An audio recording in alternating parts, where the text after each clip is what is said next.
The so-called manifesto is a stunning thing to read, Mr. President. He appears to reference a motive in it. He writes this, quote, "Administration officials, they are targets." And he also wrote this, "I am no longer willing to permit a pedophile, rapist, and traitor to coat my hands with his crimes." What's your reaction to that? Well, I was waiting for you to read that because I knew you would, because you're horrible people, horrible people. Yeah, he did write that. I'm not a rapist. I didn't rape anybody. Do you think he was referring to you? Excuse me. I'm not a pedophile. You read that crap from some sick person. I got associated with all stuff that has nothing to do with me.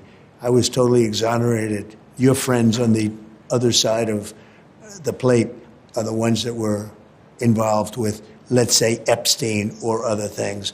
But I said to myself, I'll do this interview and they'll probably, I read the manifesto, he's a sick person, but you should be ashamed of yourself reading that because I'm not any of those things. Mr. President, and these I was are never, the gunman's words. Excuse me. You shouldn't be reading that on 60 Minutes. You're a disgrace. But go ahead, let's finish the interview. The other thing that he wrote in the other thing in the manifesto that I think is worth looking at in terms of determining his motive is he had been staying at the hotel since Friday. He checked in, he said he had cased the place, and he wrote, "What the hell is the Secret Service doing?" And he wrote this quote, "I expected security cameras at every bend, bugged hotel rooms, armed agents every 10 feet, metal detectors out the wazoo. What I got is nothing." He wrote, like, this level of incompetence is insane. Sir, you have already had two attempted... Well, he was pretty incompetent, too, because he got caught. And he got caught pretty easily. So I'd say he was pretty incompetent, too. I could take any event having to do with security or anything else. I can always find fault. Those guys did a good job last night. They did a really good job.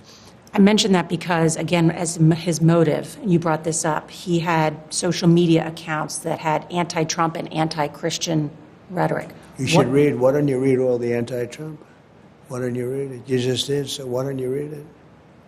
Well, he had a lot of anti-Christian rhetoric. He was part of a group called the Wide Awakes. He had attended a No Kings protest in California. No Kings.